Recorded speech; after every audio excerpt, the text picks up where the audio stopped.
Alright, so welcome back. In this lecture, we are going to develop this program which is run command, and this will help us to execute commands on our victim machine.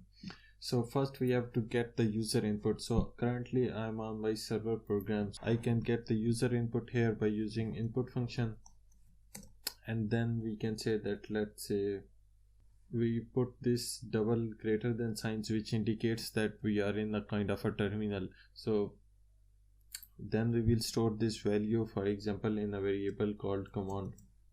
So whatever command the user will input, we will store it in this variable, and then we will send it using this socket to our victim machine. So I'm going to call mySocket.sendData, and then I'm going to send this command. Then I have to get the results back, so I will use the same socket. So I will call mySocket.receive data, and then I will store this in a variable called result, and then I am simply going to print this result. Or receive data, I think already does this. If I go to the connection and receive data, no, so it doesn't print it, so I can print it here. So I can say print result. This program will run command once and it will exit, but what I want to do is I want to continuously give commands and get back the results until I enter an exit condition. So I can put a while loop here, so I will put an infinite while loop. So I will say while true, and then I will put whole this thing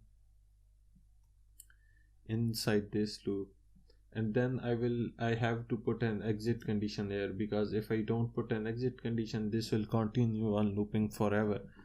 So I can say if command equals to stop. So we can say that if we write stop in our terminal, we want to break our loop. And similarly I can do the same process here. So first I will develop this function. So now I have to receive the command here. So I can say mySocket